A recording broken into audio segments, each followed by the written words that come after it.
ఏమైంది?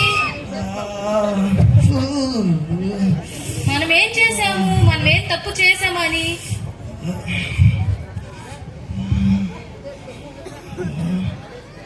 ప్రతిరోజు లేచి ప్రార్థన చేస్తున్నావు, అయినా మనకున్న ఆస్తి పోయింది, మన పిల్లలు పోయారు. ఇంక దేవుడేడని చెప్పి చనిపో.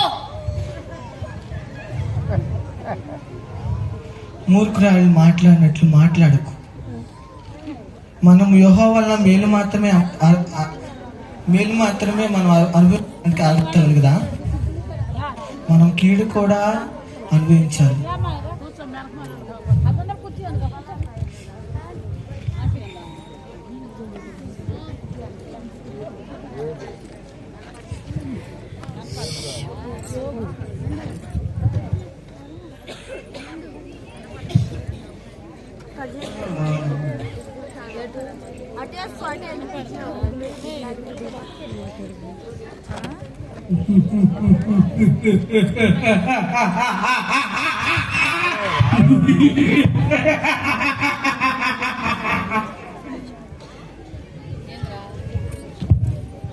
దేవుడు చాలా బాధ అనుభవిస్తాడు.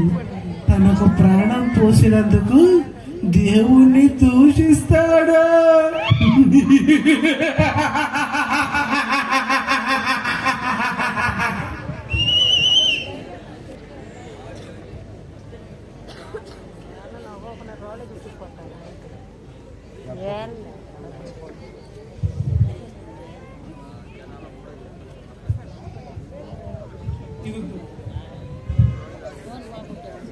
ఇతని విశ్వాసాన్ని దెబ్బతీయాలంటే ఏం చేయాలి ఆలోచిద్దాం.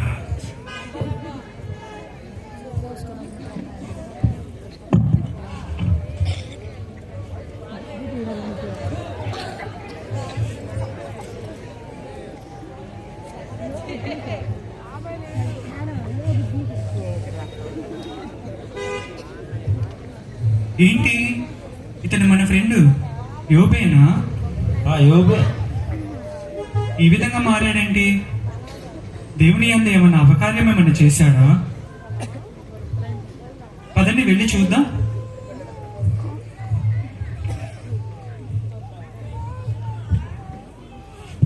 యోబు, ఏమైంది నీకు?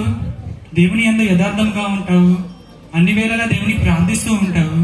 ఈ దుస్థితి నీకు ఎందుకు వచ్చింది?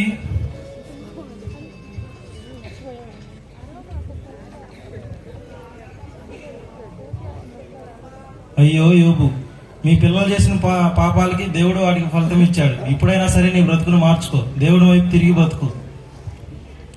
యెహోవా అమాలికులకి అన్యాయం చేసేవాడు కాదు కదా, పాపులకి ఎప్పుడు న్యాయం చేస్తానని చెప్పాడు కదా. నువ్వెందుకు ఇలా అయిపోయావు?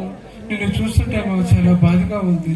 నువ్వు దేవుడిని ప్రార్థన చేసుకో, నువ్వు చేసిన పాపాలు ఏమైనా ఉంటే మొత్తం తీసుకొస్తాడు. దేవుడు నన్ను ఇప్పుడు పరీక్షించినా కూడా నేను న్యాయవంతుడిగానే కనపడతాను. దయచేసి మీరు అలా మాట్లాడవద్దు. అయినా మీరు ఇక్కడి నుంచి వెళ్ళిపోవటమే నాకు మనశ్శాంతిగా ఉంటుంది. అయినా మీరు వైద్యులు అడిగినట్టు అడుగుతున్నారు.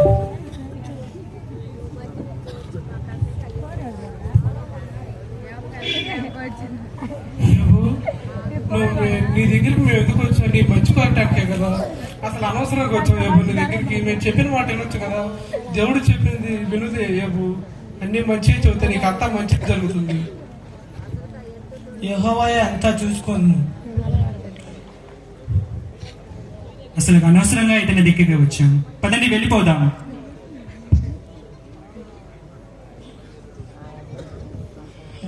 తట్టుకోలేకపోతున్నానే.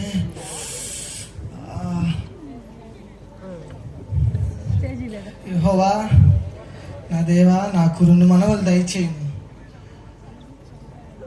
నీ చెయ్యి నా మీద నుంచి ఎప్పుడు తీసివేయకము. నీ భయం నాకు వణుకు పుట్టించకము. అప్పుడే నేను నీకు ఉత్తరం ఇవ్వగలను.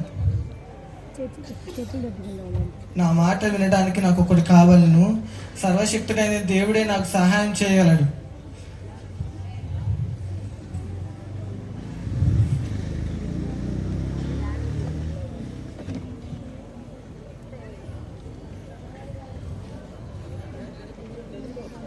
సర్వశక్తుడైన యెహోవాయే నాతో మాట్లాడాలని నేను ఆశిస్తున్నాను.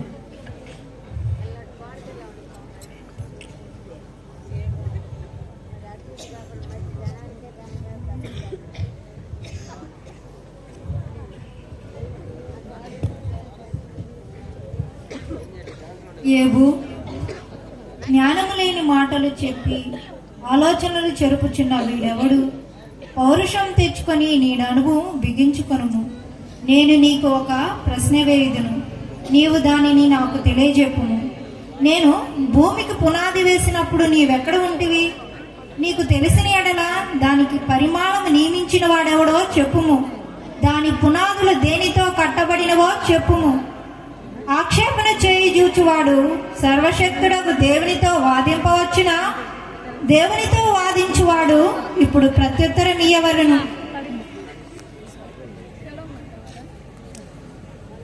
యెహోవా, నీకు ఉత్తముడు అని నేను తెలుసుకుంటుని. ఎన్నో మార్లు నేను తెలిసి తెలియక ఎన్నో మాట్లాడుతుని. అది నా అజ్ఞానం వల్ల నేను మాట్లాడుతుని. నన్ను క్షమించుము. నేను ప్రాయశ్చిత్తం పడుతున్నాను, పశ్చాత్తాపడుతున్నాను, ప్రాయశ్చిత్తం కోరుకుంటున్నాను.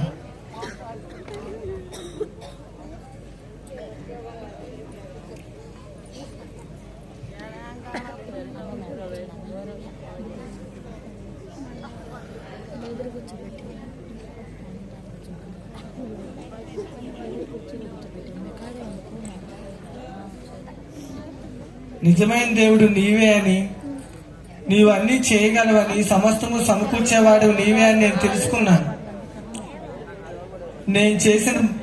నేను చేసిన ప్రతి ప్రార్థనకి మనవికి నీవు ఉత్తరం ఇచ్చేవాడు అని నేను ప్రతిదీ తెలుసుకున్నాను. నేను తెలిసి తెలియక మాట్లాడిన ప్రతి మాట నుండి నన్ను క్షమించుము. నాకు ప్రతి ఉపకారం ఇచ్చేవాడు నీవే దేవా.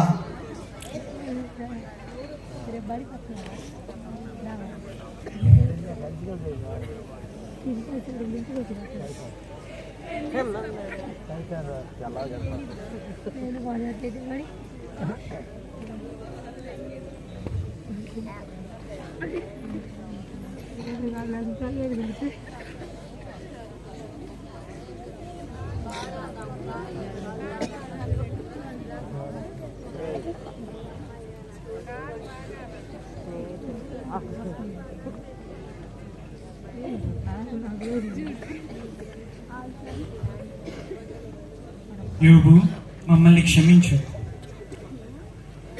ఈ విధముగా నీతో ప్రవర్తించినందుకు దయచేసి మమ్మల్ని క్షమించు. నీవు ప్రార్థన చేస్తే గానీ దేవుడు మమ్మల్ని క్షమించలాగున లేదు. యెహోవా, ఈ బలిని పట్టి వీరిని క్షమించుము.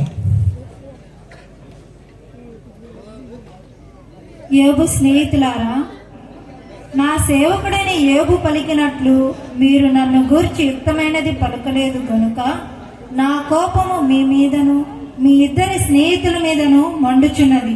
కాబట్టి 7 ఎడ్లను 7 పొట్టేళ్లను మీరు తీసుకొని నా సేవకుడైన యోబునద్దకు పోయి మీ నిమిత్తము దహన బలి అర్పింపవలెను. అప్పుడు నా సేవకుడైన యోబు నిమిత్తము ప్రార్థన చేయును. మీ అవివేకమును బట్టి మిమ్మును శిక్షింపక యుండునట్లు అతనిని మాత్రము అంగీకరించెదను. యెహోవా, ఈ బలిని బట్టి నా స్నేహితుల మీద ఉన్న దోష శిక్షను నువ్వు తొలగించుము. యోబు దేవునిలో ఎన్నడూ విశ్వాసాన్ని కోల్పోలేదు. లోకంలో మీకు శ్రమ కలుగును, అయినను ధైర్యం తెచ్చుకొనడి. యేసుక్రీస్తు వారు ఇలాగ చెప్పుచున్నారు, నేను లోకమును జయించి ఉన్నాను. It's off.